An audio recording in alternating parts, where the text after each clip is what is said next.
So hello everybody, welcome to the latest in our series of webinars. This one is a topic that we're particularly excited to be discussing. We've got a fantastic panel that you can see before you, and I'll introduce them briefly now and in more detail a bit later on. But certainly at Jamie's Farm, this is something that we regard as being almost the most important thing that we do, building positive relationships. And so hopefully for all of you listening, this is something that will prove to be informative and a really interesting topic for us to delve into. I wanted to begin just with a tweet that Tom Bennett, who many of you will know, I think his current role is the behavior advisor at the DFE, and he was referring to positive relationships, building relationships, and he tweeted and he said, "When people say behavior management is about building relationships, there's some truth to that, but it's how to build relationships that trainees need to know. Without that, it's useless advice. Not wrong, just useless." And I actually think that's a really good way of introducing this whole topic, because I think it does get thrown around a lot, this idea. And I'm really hopeful that through the combination of people on the panel, comments that people will hopefully be sharing on the chat, we'll be able to delve a bit deeper in terms of what it actually means. How do we build those positive relationships? Not just why they matter, though that is important, but the nuts and bolts about what young people really need when we talk about that. So that's what we're going to get stuck into. Just a bit of housekeeping at the start. As I mentioned, we do have a really active chat on these sessions. Please do make your comments. Please do post questions on there. We're actually going to try this time to invite people onto the stage, if you are willing, to share your comments or questions in person, to keep things as interactive as possible of our fantastic panel. But just generally, if you've got anything to say, please do make sure you do that. We also have the hashtag Cultivating Change handle, so do tweet with that. We'll be throwing out a couple of polls as well a bit later on, so hopefully we'll be able to keep this as engaging as possible for you all. So in front of you, you'll see our fantastic panel. We have Tish, who will speak in a short while. So as many of you know, Tish is our co-founder and the person who developed our methodology and has spoken a lot about developing relationships and is a master at it herself. So hopefully she'll have lots to say on that. Adele, I'm going to be particularly excited to hear from. I've worked closely with Adele in various forms over the years. She's been on a couple of these panels before. Adele was a former Jamie's Farm alumnus and then became an apprentice working as part of our teams, and will hopefully offer a really good perspective from a young person in terms of what this actually means. We'll move on to Jackie, who will be representing Place to Be, which is a fantastic organisation offering counselling in schools. And Jackie comes with lengthy experience of working in secondary schools herself. And Ed, who has come up with a fantastic idea of Empathy Week.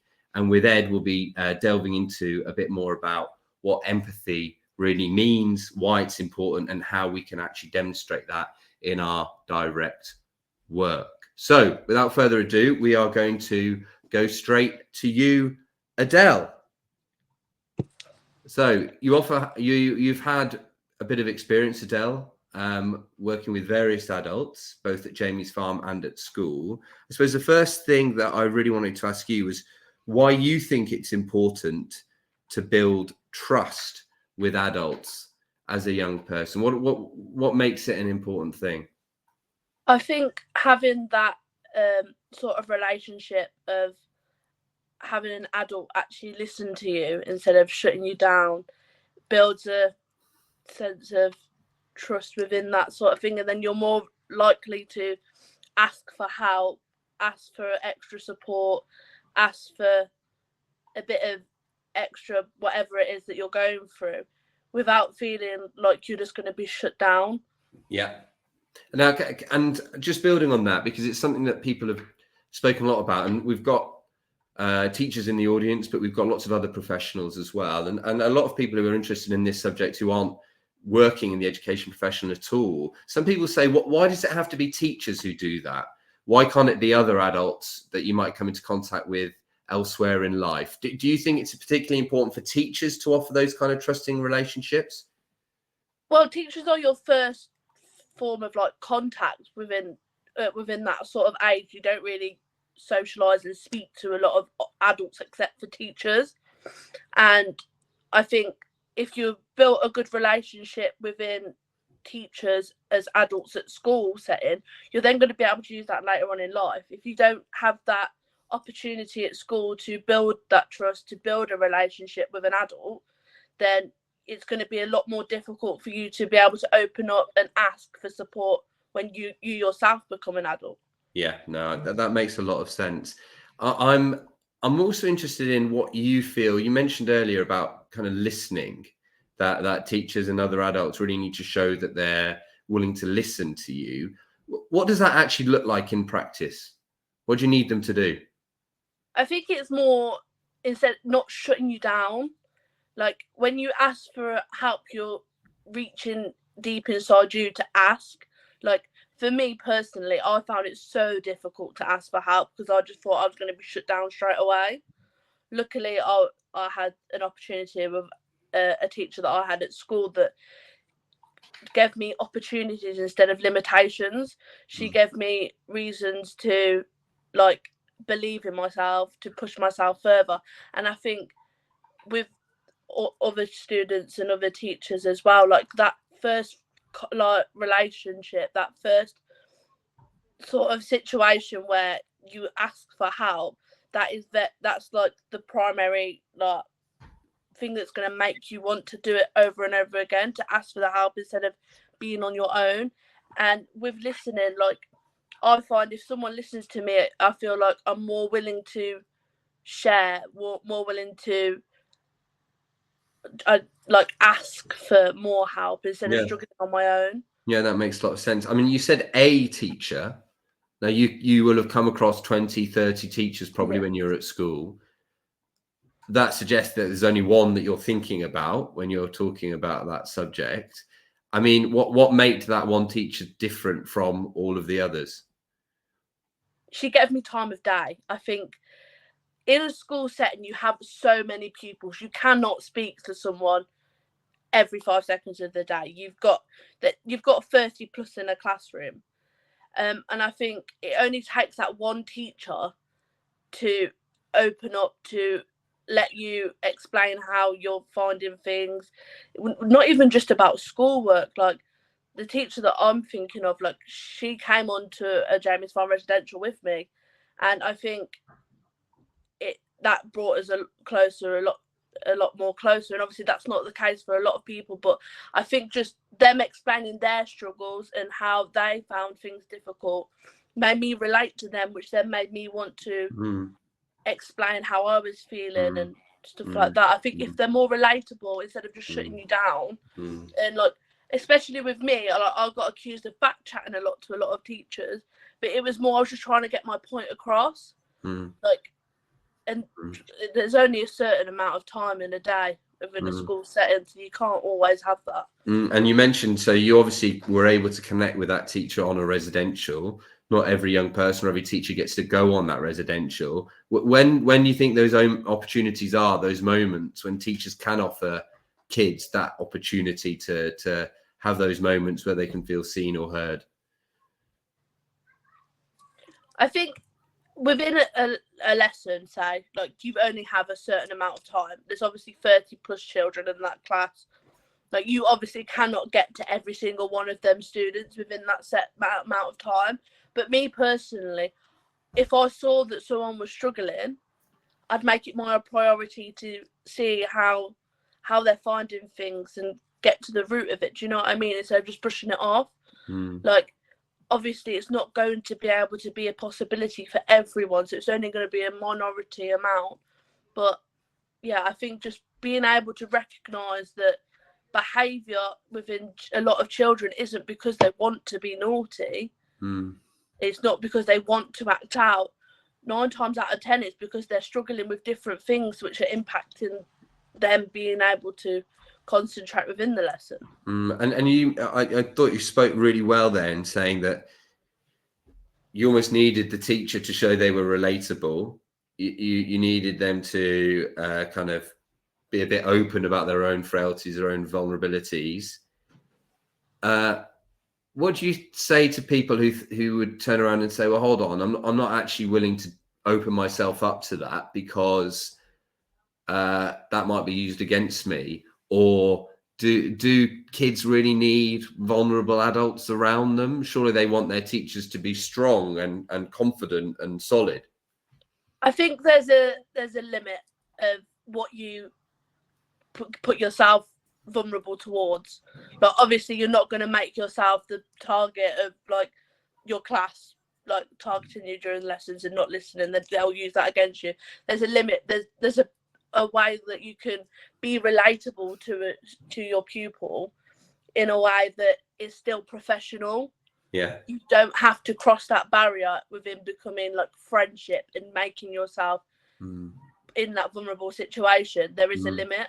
And I really like what you said there. I mean, it's one of the things that it's one of the things that in the thread that Tom Bennett went on to say, he said that actually if trainee teachers go too far in thinking it's all about building relationships, they might end up making themselves almost too desperate to be a friend to the young people, and then kind of struggle to kind of maintain that professional persona. And I'd like you say, there's a bit of a balance around that, isn't there? I imagine you can remember some trainee teachers or young teachers coming up through that may have got that a bit. You're smiling a bit there. That makes me think that you might have eaten a couple of them alive, I think, back in the day, potentially. But I mean, could you reflect on that a little bit around, the teacher when they're trying to find their feet, around any bits of advice that you'd give them? I think it's not putting yourself in a hierarchy against the students. I think if you come in, I remember I had a lot of cover teachers when I was at school, and I remember a lot of them, the supply, coming in thinking that they were above everyone, that they can do what they want, they can discipline you how they want, they don't have to follow like the regulations or anything. And I think in that situation, if you make yourself seem like you're better than a lot of people, and I understand we are pupils, like we are still children, we still need to have that like professionalism of the hierarchy of like, no, I'm the adult, you're the child. But at the same time, it's like there's a balance within that. You don't have to tell me I'm an adult, you do what I say, blah blah. Do you know what I mean? There's a way where you can say it within sort of a way that's going to be more relatable, and you're going to be more willing to listen. Yeah, and see, the one that you mentioned there, the cover teacher, is a really interesting one, because of course they come in fresh, they haven't had a chance to build a relationship with the kids at all, and they're expected to have authority in the class, just come in and do that. I mean, how are they supposed to do that if they're not able to build that relationship? Or do you feel like you can build that relationship straight away? And what are those tricks? I think that's a bit of a difficult question. Obviously, it takes a long period of time for someone to be really comfortable with you and to listen to everything that you have to say. But also at the same time, you can make an instant connection, and you can come in with a way of like, oh, do you not understand this? I can help you do this. Like, this is how I found this. Like, do you know what I mean? There's a way that you can explain things but still not come across as like you think you're better than them. Interesting. And yeah, I think that way of that's a good thing to end on. Actually, making people feel small and that you're better than them is generally not a great way to build that relationship or kind of inspire any sort of trust. Great, Adele, as ever, lovely speaking to you. I think we've made you at least 10 minutes for work, haven't we? Yeah, 10 minutes left. So apologise to your boss about that. But it's really great that you're able to share your thoughts with us, and as ever, you're really interesting and stimulating, so thank you. Great. So we're going to move on now to Tish, and I think the first question, I mean, I'm particularly interested, Tish, in terms of asking you as a kind of general. You've obviously been listening to Adele there, and she obviously had some really interesting perspectives from the young person's side. Is there any reflections that, before we dive into any questions, anything that you wanted to pick up on from what she was saying? Yeah, I think she explained it so well that actually all the young people I listen to, what they crave is mutual respect. It's a word that's bandied around a lot in children's lives, like you should respect me, but actually they do respect people who are due that respect by behaving towards them in a way that feels respectful to the young person. And I think respect is about starting from a positive place really with someone and showing a kind of care and warmth and individual understanding or curiosity, and not lumping people together or making assumptions, being bothered to find out what they're feeling or thinking or why they're behaving in a certain way. And I think Adele's wonderful in the way that she can express, having moved from being a young person who got into a fair bit of trouble because she didn't want to be cowed, but she really did need help. She expressed that several times, that need to feel safe enough and trust someone enough that she could ask for help. Mm. And you're kind of highlighting there the importance of curiosity in terms of that dynamic, being interested in the young person. It's obviously one of the key principles of the PACE model, playfulness, acceptance, curiosity, empathy. Could you kind of expand on that a little bit about why that's so valuable? I think there's it's quite a delicate thing, curiosity. It can be experienced as intrusive. We're not there to interrogate people or delve into areas they feel uncomfortable. But I think if you start from the point of view that you're interested in this person as a distinct individual, i.e., you start from the premise that you want to walk alongside them. You start from where they are effectively. So if a young person's behaving in a way that's either withdrawn or they may be being aggressive or something, I think that a way to start a conversation is to come alongside that and say, I can see you struggling. This isn't going well for you. I'd like to understand what's happening. And that's very different from coming in with an admonishment and saying this behavior is unacceptable, because that can push a child even further down the line of resistance. And resistance comes in the form of, of reluctance, of withdrawal, and of just refusing to make contact, if you like, as well as being more stroppy and challenging in a relationship. Yeah, and what do you say to those who say that actually boundaries really matter? The kind of high expectations, kind of upholding those standards really matter. Yeah. And say the person who would say, look, actually, a cover supervisor deserves just as much respect from a kid as somebody who's built a relationship over a year. And if it's just all about the relationship, then potentially the young person isn't going to respect them at all, and that doesn't feel right. I mean, how do you kind of unpick that?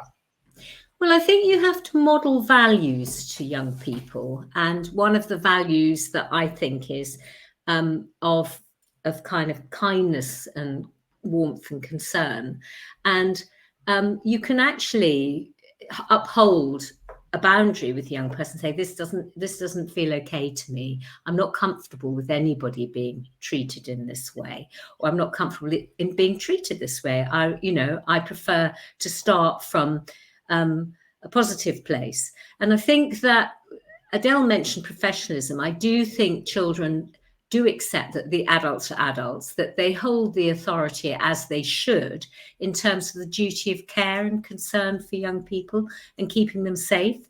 I think being completely fluid is a very dangerous and scary thing for a child, not knowing quite how far can they push you, or where is the edge, or who's going to say no when I go beyond myself. So I think there's a way of upholding boundaries, but modeling it within a relationship sense. And I think there's a very different way of being able to present a boundary when it is personal from it being just rule-based. And, like often at Jamie's farm, it seems okay to say to children, hang on a minute, guys, we're getting very noisy here. I'm not comfortable with this because I feel other people are not getting a chance to be heard. Mm. You're putting the relationship into the request, or the, Mm. if you like, the saying this isn't okay. Mm. But when things become impersonal and they become imposed, I think we lose a lot of children. But as you said, around the one of curiosity, I think you have to tread quite lightly in terms of judging what the contact boundary is that some children are comfortable with. And for some, it is really starting from just making the relationship feel safe, and not being too intrusive, but just going, it's not a good day for you. I can see this is tough.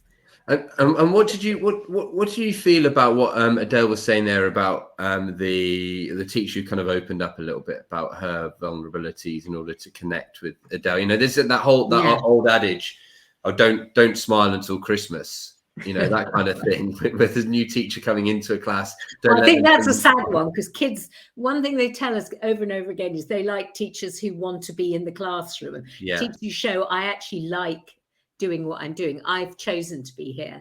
And I think that thing of everyone wants to feel liked and likable. And if children have someone who comes into the setting and looks at them as if they're a pain in the neck, as an individual or as a group, you're losing them. But what Adele was putting that in the context of, when that teacher came to Janie's farm, they were doing a lot of physical things together, very challenging things.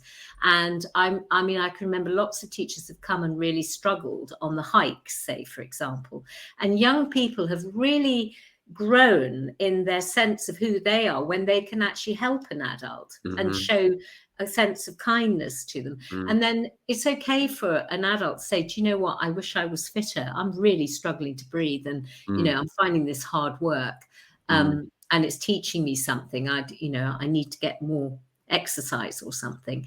That's very different from laying your heart bare with a child so that they have to worry about you. I would say the one thing the kids don't want is to feel responsible for adults. And too many of the young people we see feel overly responsible for the adults in their lives who are really struggling to manage, whether it's financially or emotionally or physically. There are so many children who they find it hard to express it, but actually the bottom line is they're carrying an enormous weight and anxiety and worry about the adults. So I think you can be vulnerable as an adult, as in you can be honest and own something that is an area of you that you're not very proud of, or you're not so good at, or you're willing to work at. That's very different from making a child feel concerned that you can't manage. Yeah. And therefore you're not robust enough to hold them in that emotional space. Yeah, and it's interesting, at the farm, obviously we do check-ins around the table where adults and children alike give a number out of 10 depending on how they're feeling. Yeah. And it's quite an interesting one. Jamie's farm staff do it alongside the school staff. I'm wondering, how low do you think people should go as adults in that? Because sometimes there is such thing as toxic positivity, where you always feel you have to put a positive smile on it, and I'm interested in that. I think there's a very big difference between authenticity that is but is a sort of consciously owned expression of that you're struggling in some way, and that you're, as an adult, you might get an adult checking in, say, and say, actually, I'm a 2, I didn't sleep last night, I really struggled to sleep in a new place. And that can be absolutely fine, as in there'll be other children there who will experience that as a permission for them to acknowledge that they didn't sleep, they were homesick, or there was something like that. It's very different saying that and it being expressed as, I'm tired today, I'm not willing to put up with any trouble from anyone around here, and I'm not going to be at my best, and actually I wish I could go back to bed, which is just a whole bundle of rejections for a child. And so I do think it's the difference of how you express what is real. And I do think that positivity that isn't genuine kids see through that. They don't want us to be fraudulent. You're not a trustworthy adult figure in their life if they think that you're just a sham or you're an act, and they can't rely on the fact that you are really being genuine with them and that you'll really show up when they need you to. Yeah, no, I get that. Just before we end and we move on to Jackie, I'm wondering if you could just give us a couple of a bit of your phraseology, a bit of the kind of Tish magic that you use when you speak with young people around that kind of those openers to if something's going wrong. Just the way you verbalize some of those phrases that are particularly powerful to give young people that space to open up, and when you build that relationship.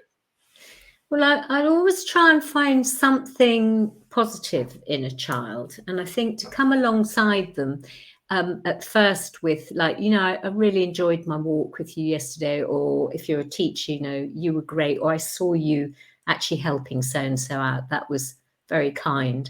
But I can see today's not great day for you, or I'm wondering if something's troubling you, or it just occurs to me if you'd like a bit of time at the end of the class, or I could say to a child here, what, you've been incredibly brave. You're managing an awful lot to just be here, and I'm impressed you got on the bus, because one thing is that we sometimes don't acknowledge the courage of children that's there in their willingness just to try new things. So I think about bookends, that you can put something, there might be a challenge in there.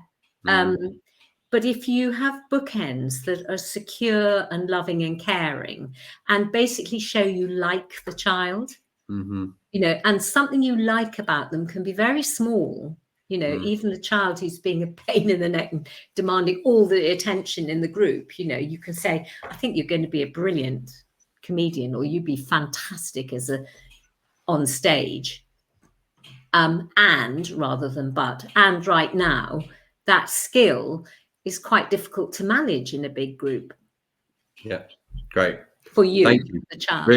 Really, really useful. And yes, you can have a lot. You could share a lot more of them. And I know some of them are listed in your book, and I'm hoping that we'll be able to build on more in later webinars. And if anybody has any further questions to post to Tish, please do post them in the chat, and then hopefully we'll be able to ask them a bit later on. Thank you, Tish. So moving on to Jackie, I'm going to read Jackie's edited profile as she comes on stage quickly. With a steadfast commitment to the well-being and development of young individuals, as well as creating a positive and nurturing learning environment for children to thrive. That was a long clause. Jackie serves as Regional Director for Place to Be, a prominent children's mental health charity, and we're huge advocates for the work of Place to Be, which works in hundreds of schools. And I believe, Jackie, you oversee a huge geographical area from London to the southwest, helping to coordinate essential mental health support to children working in schools. And we do know that schools are having to pick up a lot of that work at the moment, as CAMHS and other support services are so overstretched. And on top of that, you have had 25 years of experience in secondary school leadership. So I think you will provide a fantastic perspective on lots of different aspects of this question. So my first one to you is particularly focused on Place to Be's work. How do you manage to foster positive relationships in schools, and particularly with families as well? How do you manage that balance? Because I know a number of people, I think, in the audience would be interested in that. It's not just about the young people, but also with the families, which is the support system around them. Yeah, absolutely. So what we do within our services is we provide what we call a whole school approach to mental health. And we look at a sort of a mentally healthy school community. And within that school community, we look at the parents of the children. We look at the parents and see it within a compassionate mindset. We look to them to see how we can support them with their children and their children's needs. So we provide not only services for children and young people, but also for parents as well, and helping them to to help themselves really, as well as to help their children. So we provide a safe space for them alongside their children, and we help them to foster positive behaviours both at home and also in their interactions with children, and helping them to nurture that positive relationship. We talk about very much behaviour and how in punitive measures sometimes within some of the things that we do. But what we look at is that positive relational learning and positive relational approaches to behaviour that we advocate ourselves within our schools, but also what we do that with the parents as well. So you're helping to advise parents themselves on some of these techniques. Yeah, so we provide parental courses for our parents. So we have a parenting partnership with them, and within that parenting partnership, we have family practitioners that work alongside our parents to provide a listening ear, to provide empathy and understanding to them, and also to help them to build resilience, to be able to support their children, for them to be able to gain parenting skills, because for some of our parents, that's quite a hard thing for them to do. So within our interactions with them, what we're trying to do is we're trying to build those bridges and trying to build that dyadic approach to relationships alongside their children. So for those children that we have in counselling, we work very much alongside the parents as well, who work alongside the children in the counselling rooms, so they can see the approaches that our therapists are using with the children, and they can then foster those behaviours and use them at home, so that there's a continuation of that positive relationship and positive reinforcement. Oh, fantastic. That sounds like incredibly worthwhile work. And of course, those parents wouldn't have had particularly a model necessarily of great parenting themselves. So they're kind of learning afresh. I mean, just to build on that, firstly, how receptive do you find parents? I imagine that training or support has to be translated very well for them to pick it up and to be open to that. But also, I mean, again, I asked that question to Tish. What are some of the precise techniques that you do suggest they could use? Some of the tips that you give them in terms of what will make a difference to them in their home lives? Yeah, so for our hard to reach parents, it's about re-engaging them and understanding what the barriers are for them in terms of interacting with their children, as well as interacting with the school community. And we work very much with the school community as well, because obviously from ourselves, we support that community effort to provide that positive relationships with the children. So it's about harnessing techniques that our therapists are using with the children and reinforcing them with the parents. So allowing the child to have an active voice at home, allowing the child to have a framework around bedtime, around reading, having a structure at home, and being able to be part of that process with them, so that the home life itself is not a chaotic one, but it's a structured framework around the child, which is the same as when they come into school. So it's providing those tips for the parents in order to support the children when they're at home, but also to be able to then link in with the school, so that there is that sort of a triaged effect with the child. I mean, a lot of our parents that we work with, they are hard to reach because they haven't had a very good experience themselves at school. Some of them are averse to authority, so they see school as very much as an authoritative figure, and one whereby they haven't had very good experiences themselves. And so it's providing that school community and providing that safe space for them in order for them to feel supported and understood, for them not only to be able to support their own children, but also for them to feel that they are part of the life of the school themselves. Yeah, well, and that makes a lot of sense. And just talking about that whole school approach, again, I could ask you a couple of questions on it. I mean, firstly, I'm going to just ask, in your experience, obviously covering a number of schools, how healthy do you think they are around this topic? I mean, how you know, in terms of being a place where mental health should be thriving, what's your experience? Obviously, you're going to say it's varied, but I mean, how do you feel? But beyond that, how do you feel it is going out there at the moment? I think my years in school, it was very much an unknown thing for us in schools. I left teaching in 2016, and I would say 5 years before that, we probably had a third of our children with a mental health concern. By the time I left, 2/3 of our children in our school had a mental health concern, a mental health issue, or a theme that was running through. So the escalation of mental health and safeguarding is exasperated twofold, threefold, and especially with COVID, it's gone even further. So I think our schools are very aware of how to support children with mental health, with their mental health. In terms of strategic development and improvement plans and having it within the curriculum and ensuring that it's embedded, it does vary very much. And I think it depends on the buy-in from school leaders in terms of the importance of emotional well-being and mental health within their schools. We have fantastic leaders within our schools who have developed strategies around mental health being part of the culture and well-being being part of the culture of their schools. But we have some schools who still look at it as more of an add-on in terms of in the PSHE curriculum. So that's where it sits. It doesn't sit anywhere else. But I think schools themselves, because of the escalation in mental health concerns for children and young people, and because it's getting less, the children are younger and younger that we see within our services, it's something that has to be addressed. And so for me, I think schools are aware of it.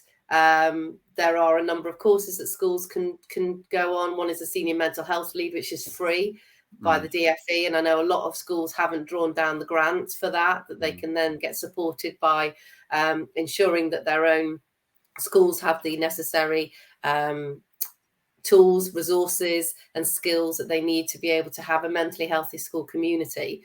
So I would say it's varied, but I think it's a lot more prevalent now. Schools are a lot more aware of it. But I think for many, it's about the cost. It's about the cost of those resources. It's about the cost of those support services that they're bringing into the school, because schools can't do it on their own. And you sort of alluded, Jake, to the fact about CAMHS. The waiting list for CAMHS can be up to 20 months. And the thresholds for CAMHS is higher and higher now. So we ourselves in our service are holding more high risk threshold cases than we've ever been. Suicide ideation, self-harm, children as young as 4. So it is very prevalent and schools are on board, but in some cases it's around the funding that they need in order to support that extra resource that they need. And how much do you feel, Jackie, it should be the job of teachers themselves to be looking into this stuff in terms of mental health? Or how much do you think it should be provided by actual specialists working within school? I think we all have a role to play in ensuring the mental health and well-being of our children and young people. Early intervention, as we say, is the key to all of that. And by being able to support within the curriculum, within the culture of the school, that early intervention and those measures to be able to address, to spot signs at a very early stage is everybody's business, as is safeguarding. So I think we all do have a role to play. I think what we find is, being a teacher myself, is the knowledge to be able to support. And fundamentally, it's having the confidence to be able to support those children with those high needs that we've never experienced, before. And now it's sort of very prevalent. So I think it's a joint thing. I think there is an early intervention that as schools we can harness and we can take forward with.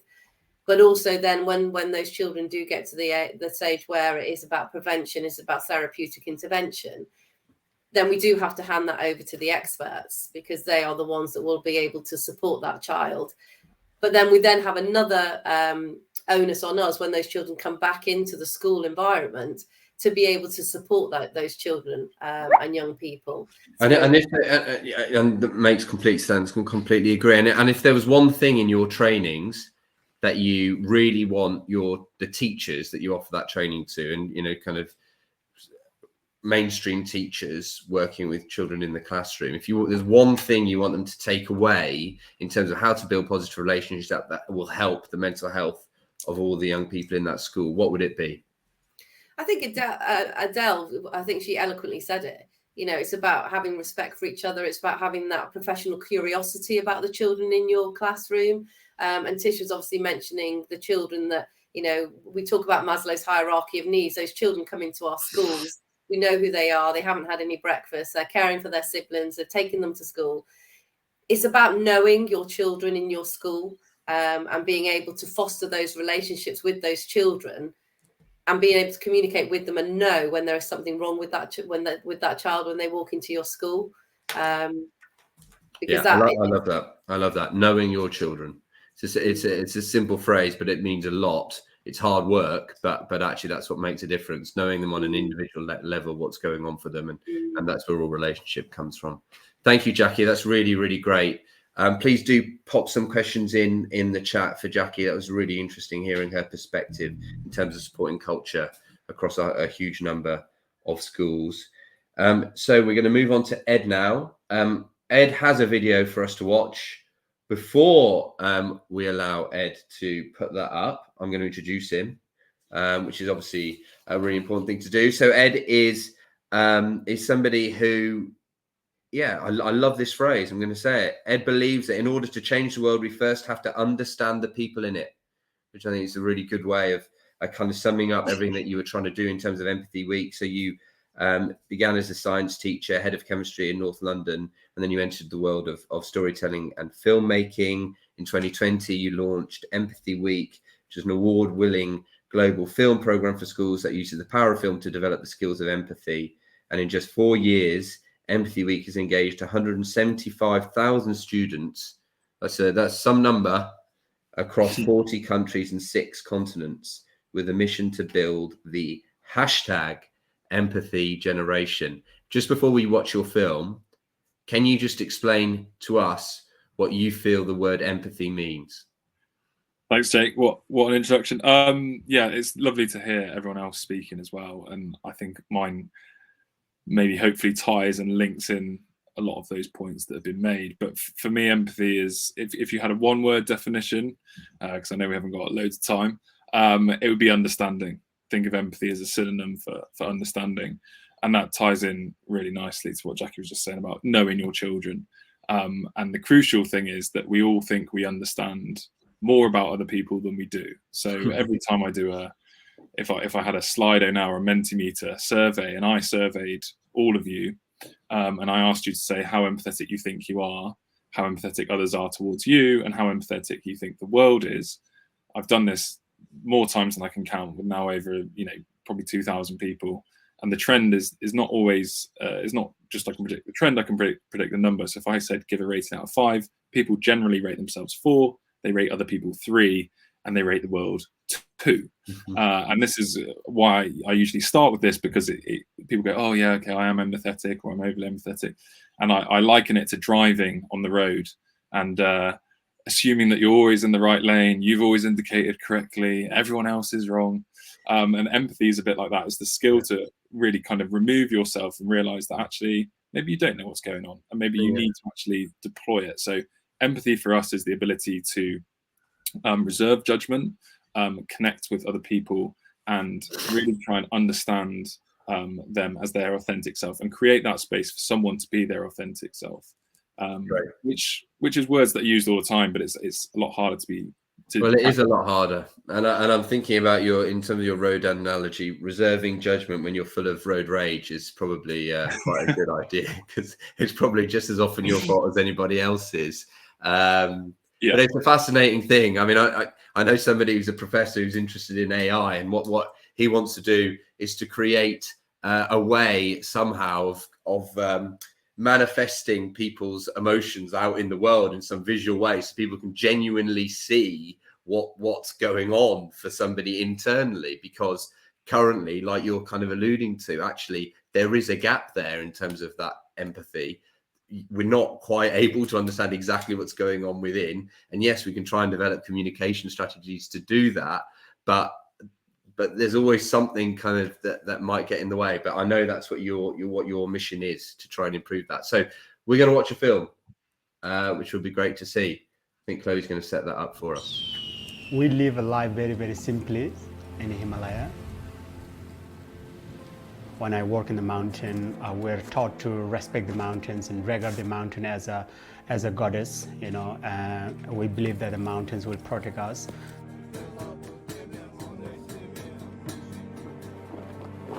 This is the only thing that I know to do my entire life. And this is how I've been helping my family.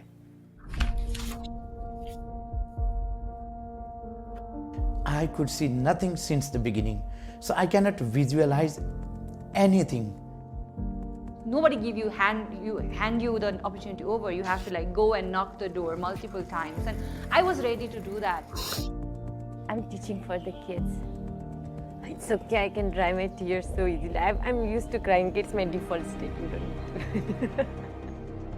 The world itself had more empathy, then it would be a lot happier place.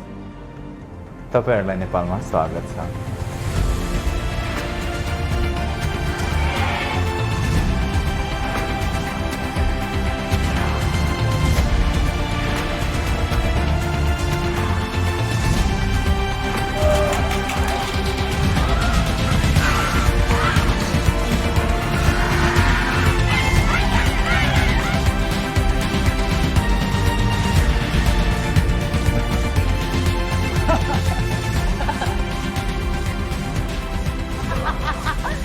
I feel lucky myself to be a blind. Really rare people would get this chance to feel, let's say, like same world but in a different way.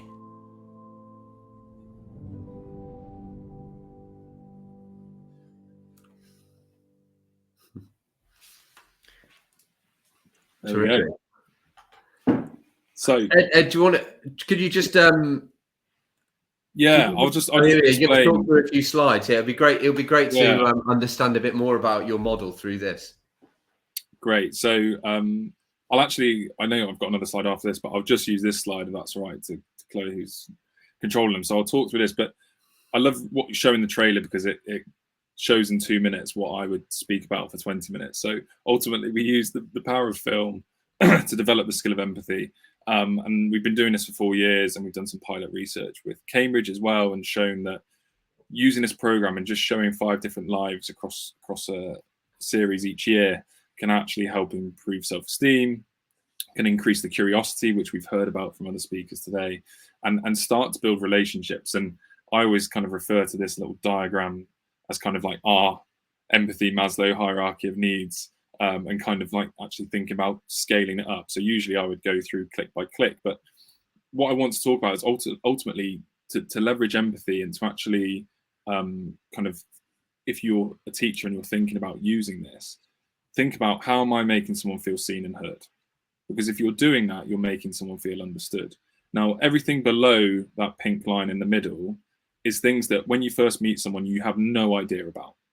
You form judgments about those things, but actually you have no real true understanding of those things. So home life, culture and beliefs, and previous experiences, they kind of wrap up most of who we are and what we are up until that point in time. So empathy is that skill, it's that curiosity, it's that want, it's that like positive kind of feeling of being seen and heard, and really working to try and understand those things about someone. And if you can do that, if you can make someone feel seen, heard and understood, you can then start to, now we're going upwards, start to build connection and trust and build better relationships.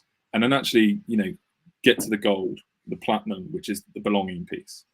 And I ask people to think about now, who are watching this, think about the best relationships that you have. You will ultimately feel like you belong in them. You will feel connection and trust that person. And that will stem from the action. We were talking, Jake, at the start about, great, it's fine talking about all of this well-being, mental health and things, and this is what, but without the actual tangible actions of what do I actually do to do this, it's useless. And ultimately you have to make people feel seen, heard. Or sorry, can we stay on the that one? Yeah, perfect. Ultimately make people feel seen and heard and understood. And this can be, so we obviously have our program, but it's not the only thing that helps develop empathy. There's an organization called Empathy Lab. They use stories and books to help actually bring out the empathy building process. And what we kind of do, and actually them as well, is we always talk about, it's not just the media, it's not just the story, that you're not just building empathy for the people in the stories, it's actually the time afterwards, the investment of time afterwards to talk about it. So you get one of two people. You either have someone who sees the film of Chiran, the man who's blind, for example, and says, actually, I have a similar experience to this. And what happens is they start speaking about their own life. And then you might have another person who has no kind of connection to that story, but all of a sudden has more of an insight, but then starts to hear someone else in the class talk about a story of them. And actually the empathy building process is across those students and that teacher in the classroom.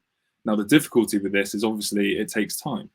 That's the kind of difficult approach. But having been a teacher myself, and I've seen someone's put it in here, was it Rachel says, I think it's less about cost, but more about capacity in schools. And actually most staff want to invest in something, but it's all the other tasks and it's always something else and it's something else. And I've been head of department and get pulled into a middle leaders meeting and like, we have to do this, and then we're using a new framework and this and this and this, and there's always more.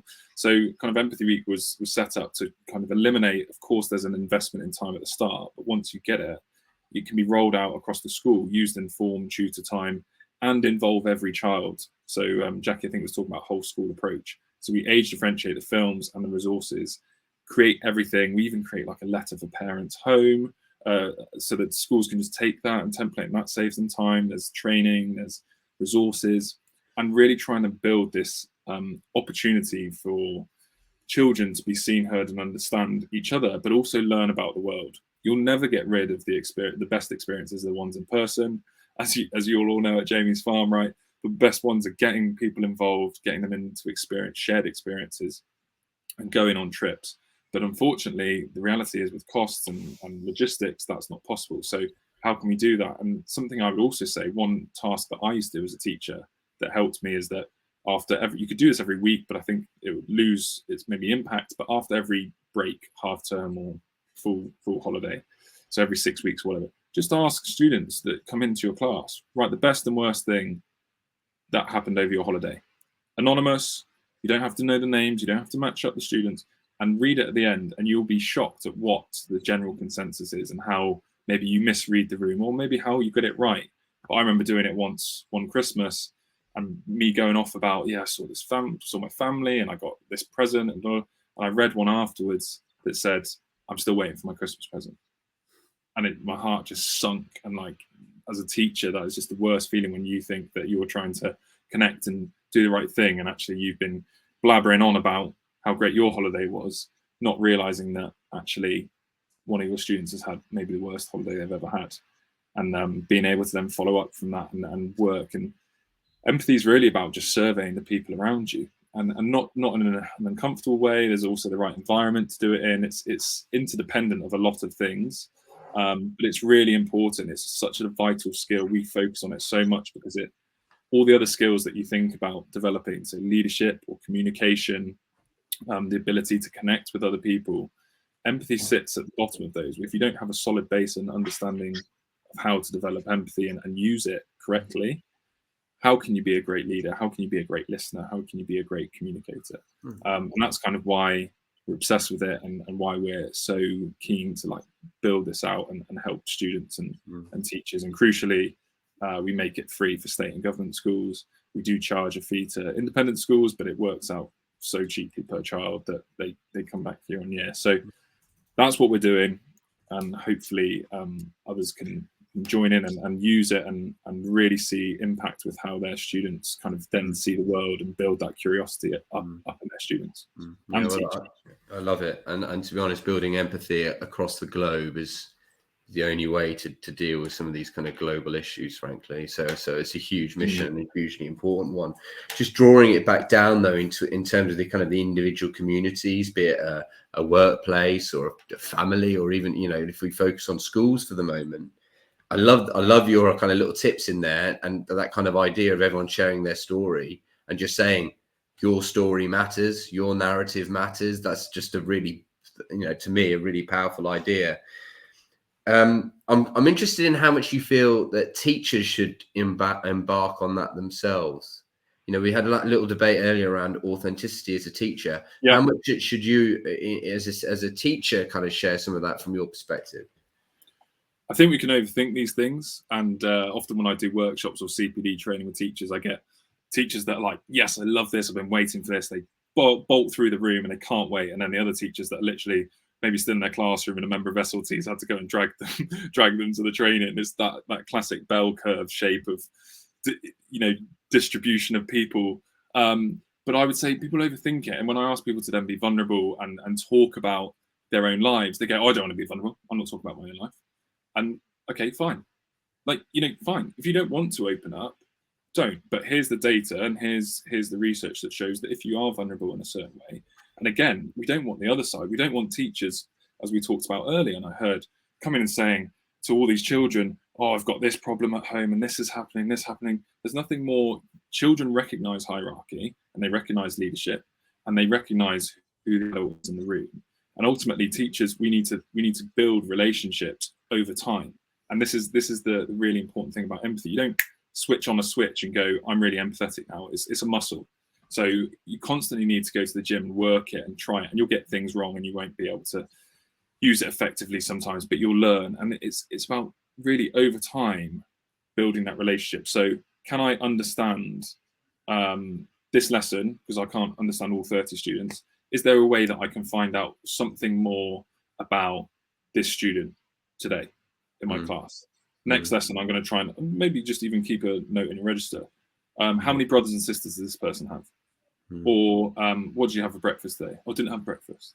Oh, well, that's, then, you know, make a note of that. Why didn't you have breakfast? You know, lots of safeguarding things can come out of this. But also what I used to do, and I'll talk about modeling it for an example. I used to, if I was on holiday, take a photo or even actually make videos like science starters. So I thought a lot about this, but I once went skiing with one of these really cheap ski trips with some friends. And one of my friends said, don't you think that's like rubbing it in their face? That you're going skiing and some of them probably won't have left their flat in London. And that took me back. And then I actually thought, do you know what? Actually, no, you know, I've heard a lot of people saying about how teaching is, they think teaching is a poor profession. You know, you only do it if you can't get another job and there's poor salary and all this. And actually, if I can do it on a very low teacher salary at the time, then it's an aspiration for them to do it. But also importantly, I'm showing them that whilst I'm at the top of the mountain on my holiday with friends, I'm thinking about them and I'm creating a bit of a, okay, it was a bit weird for them. And they all were like, oh God, Sir's doing it again. But at the end, they all said, do you know what, Sir, actually, we found these videos. We actually really like these videos. And that's vulnerability, but in a different way. It's showing that I care without having to like pour my guts open about things. And having a line is really important. You know, sometimes they would ask questions that I would say, no, that's the line. Okay, that's two. You don't need to know that. I'm not here to be a friend. I'm here to be a mentor and a confidant up to a certain extent. Obviously, if you tell me, you know, just being really clear of what the safeguarding rules are. If you know, okay, you can tell me, but if you do tell me something, you know that I have to pass that on as well. And being really confident in your position in school and where you are, and then that will allow you to exercise the right vulnerability at the right amount of time.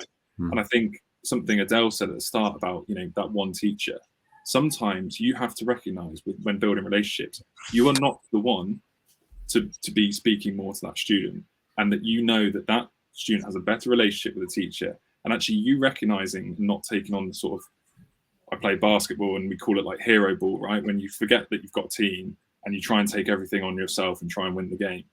Actually, the same thing in teaching. You're a community, you're a school, you have people around you. You know that student works just that little bit harder for that other teacher because they're from the same religion or same culture, they have maybe something there. And then you recognizing that and saying, hey, let's go talk to Miss over here, or let's go talk to her. There's so much. Sorry, I've gone off on a tangent, but no, I think that's really good. And what that says to me, actually, Ed, which is a really interesting one, and we're about to bring everyone else on as well. But actually, some of this is about knowing yourself and being okay with what you can and can't offer in that relationship. Because actually, we don't necessarily need to do all of that relationship building ourselves. That can feel like an insurmountable mountain. But actually, being able to kind of do it for the individuals we really feel we can make a difference for, that's what it's all about. Fascinating stuff. I at some point, I'd quite like to.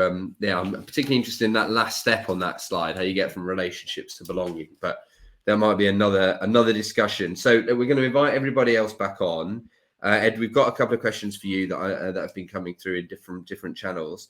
Just before we pose a couple of those, just a quick result of our poll. So only 15% of our audience said that they'd received adequate training on how to build positive relationships with young people. I'm not surprised by that. I'm disappointed, obviously. It's I think it's the work that Jackie and Ed are doing, and actually the work that we're trying to do some of as well here at Jamie's Farm, because we know how much it really matters. So that's what this podcast and this webinar is all about, essentially, is looking at that.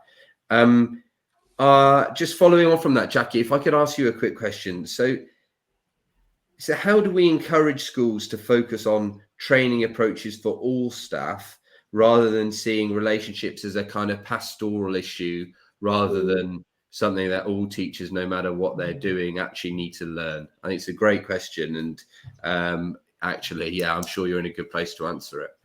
Yeah, I think that is an absolutely great question. And I think it's the whole school community that helps to support the child, isn't it? So that ability to be able to do that through the training mechanisms is one of the most crucial things. So I think we ourselves, we do something called a Mental Health Foundations Champions Programme.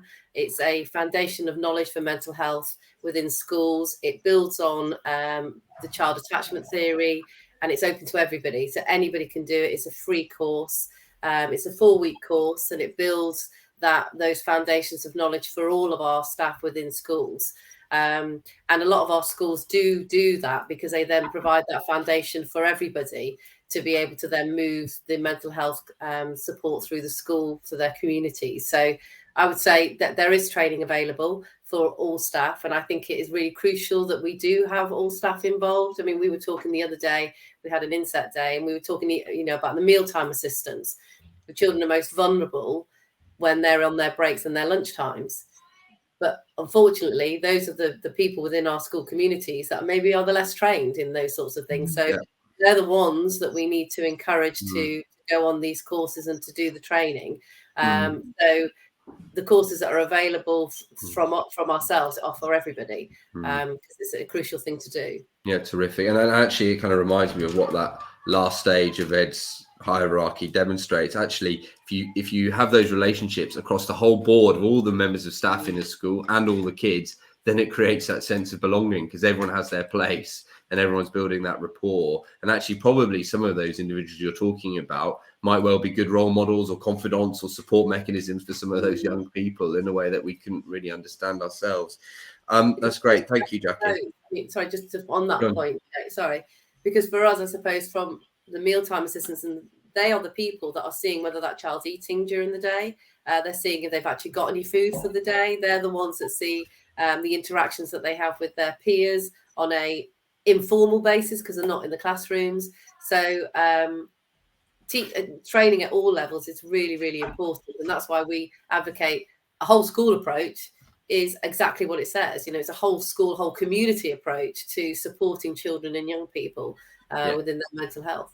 Yeah, and the point is, when you get relationships right, they're not just based on mutual respect. There's so much mutual fun, mutual enjoyment, mutual satisfaction that you get from them. So actually, and that's for the kids and also the adults. When you have a good relationship with a young person, it gives you so much back. So actually, working out how to do that is so important. Thank you. So it's an interesting one here for you, Tish. So, and we kind of haven't really spoken about kindness in the way that we are kind of demonstrating empathy too much. Probably a bit of a shame. It's kind of an underused word, kindness, but I think it's kind of slightly out of vogue. And the question here that has been put is, some believe that being too kind or soft with young people leads to a kind of lack of resilience, contributes to the snowflake generation, or that kind of line. I'm intrigued at what your response to that would be. Well, I think there's kindness, and then there's being wishy-washy and not setting any challenges for children and not giving them that balance of support and challenge. But I would say that one of the things that I've really learned from Jamie's Farm, from the children, is that giving them opportunities to have a sense of purpose and enact acts of kindness towards each other, like the collaboration of working in a team, the collaboration of, you know, having a task, like you've got to move a group of sheep together, or you're cooking lunch together, or you're making food for everybody, or you're serving that food. I think that children don't have enough opportunity in their lives to demonstrate their kindness. And there was an interesting piece of research a few years ago where they got children in a school to all have, you know, I think it was, they did it twice a week. They performed some act of kindness. You know, they consciously thought, what could they do that would be kind and generous for other people? And the well-being scale went up. And actually, nobody feels good about themselves when they're being unkind.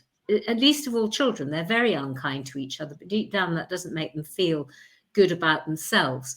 So I think there's a difference between kindness that has an authenticity and a robustness to it, and a challenge and a sense of fun, and sort of what some people might call spoil the child and spare the rod, you know, that old-fashioned idea. Actually, if children have some sense of control in their lives, they are really good at observing the boundaries. What doesn't work for children is when we remove all of that in some settings, like in some schools, and they go home and suddenly they're in control of everything in their own lives, like how many hours they spend in their digital devices, what they eat, where, you know, what time they go to bed. And that the sadness about that is that we're actually neglecting children on the one hand and maybe overstructuring other bits. So I think kindness is something that actually works rather than something that just dresses someone in, you know, a cotton wool bubble, if you like. No, I completely understand it. I think it's on Ed, and you've kind of alluded to this to certain parts of what you said earlier, but I'm interested in whether you feel we can truly empathize when we don't have the lived experience of young people. And obviously, you know, there's a lot at the moment. A lot of people are really thinking through what inclusion means in their classroom, in their workplaces, how we do that effectively and respectfully, and how empathy can play an important role in that. And I'm just interested in your model around that. Yeah, we actively kind of talk about empathy as not walking in someone else's shoes, and how that's such a commonly used phrase. And we work with a lot of different empathy advisors, and we work at University of Cambridge, and, you know, we're actively trying to now sort of discourage using that. It's very useful for primary school students, maybe, because, you know, it makes it easier. But, you know, for example, I am not a Black African single mother fleeing war in Somalia. And if I was to make a film about her life, I would never be able to truly empathize. And it comes back to what you mentioned about recognizing, we talk about empathy for others and empathy for self. And I think when people say the word empathy, they always think it's about other people. But actually, it's about recognizing your own timeline in life, all your previous experiences. How do you see the world? Where are your biases? Where might you perceive and make judgments? And Brené Brown, which I'm sure many of you have kind of heard about, she used to sort of popularize and talk about that kind of understanding and being in someone else's shoes, but now actively talks about it. And actually, she's got a great way of saying it. And it's really listening actively to someone's experiences and believing them, even if those experiences don't match yours. And I think that is the key part about empathy and well-being, is it's that you don't have to have experienced it to connect with someone else. Obviously, that connection's deeper when you do. Everyone's great at empathizing with their own family members. Why? Because we innately have an understanding of where we come from and how we're connected, and there's a tribal nature there. But you can still connect, but it's that difficulty is time and creating that space and that deliberate intention to connect, not just passing by. Great, year 11, come in, sit down, hope you've had a great weekend. Right, here we go, we're doing periodic table, and we're going to do this, this, and this. Like finding 2 minutes, 3 minutes to find these little moments where, okay, you're giving up some time here in terms of academic knowledge, but actually you're getting it back based on the relationship building and finding these ways to connect. And I think it's really easy to say that there's loads of arguments against empathy, and I welcome them sometimes, but nothing exists on its own. 100% oxygen kills you. So it's about connecting a bit of empathy with a bit of kindness in the right way. And I always talk about often kindness is wasted without empathy. And I talk about this in the way that, when I got into filmmaking through homelessness, met someone on the floor, didn't speak to them, went to Tesco, bought a chicken sandwich meal deal, came outside, gave it to them. They looked up at me and said, "I don't eat meat." And there's no denying that's a kind act, but you can imagine, and this is a true story, and I'm like, what? And then they tell me they're vegan, and then I'm like, what? Beggars can't be choosers. All of the judgments come in my head, and then forget this person's a human being. How do I change that without actually adding more time? I say, or I walk in, "Hey mate, got a couple of spare quid. Would you like anything from the shop?" It doesn't take any more time, but yet the outcome is completely different. And I think that's what we need to do: curiosity, create time, have real deliberate intention, and that's how we build better relationships, connect, and build those bridges. No, I really like that, Ed, and it reminds me of what Adele said at the very start of what she said. She kind of just dropped in, listen. And she was talking about a member of staff who she had a bit of that time with, walking up a mountain here at Jamie's farm. Not all of us get that chance, I suppose, but you've all provided us with great opportunities for how you can create that space even in a busy school. So we're going to finish off. We've only got 4 minutes left. It's been a really fascinating discussion. So we're going to bring it back to the title, Power of Positivity, Building Bridges with Young People Through Communication and Empathy. So I'd like you all to give one top takeaway for a relationship toolkit for adults working with young people. So one top takeaway, if that's all right. Jackie, I'm going to put you on the spot first, if that's okay. What would be your one top takeaway? I think what I said before is knowing the children and having that compassion and time for them. Great. Thank you. Over to you, Ed. I always say if there's one thing you ever take away from hearing me speak, it's increase the amount and diversity of experiences that you offer, because that builds a wider perspective. It enables you to have shared experiences. It enables you to gather, like Jackie just said, knowing your children. You do not know, offering an experience, what the feedback comes. I remember very quickly, going to a basketball match with students to see professional, and that train journey made me realize that one of my students' brothers had been stabbed to death 6 years earlier because we got talking on a personal level. That would have never happened had we not gone and done that trip or had that experience. And I think increasing the amount and diversity of experiences for your students and for yourself and sharing those experiences can unlock all sorts of ways to connect and really know your students. Thank you. Tish? I think the most important thing is for kids to feel liked and likable. And for me, it's finding a pathway that you can walk alongside them around something that's shared. So I've worked in countries, lots of different countries all over the world. But even if it's non-verbal, you don't speak the language, there is finding that little kernel of pleasure alongside someone. It's, for me, that's the starting point of building a bridge. You can't build a bridge unless you've got onto it together, and do it together is much more fun than doing it alone. Thank you. Everybody, that's been a fantastic discussion. I think, again, I'm going to go back to something that I was just briefly discussing with Adele around, because there might still be a few cynics in the audience saying, well, why does this have to be us as teachers?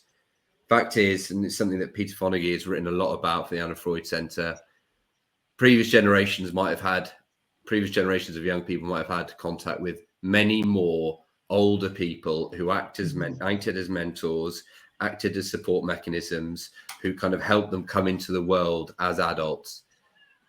Those kind of networks aren't there as much anymore, rightly or wrongly. Teachers play that role. They are the people who first and foremost, people in school, kids come into contact with.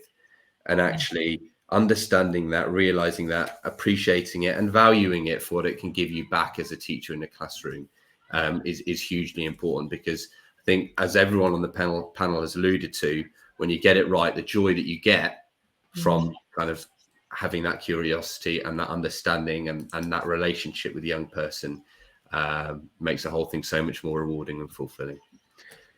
Great discussion.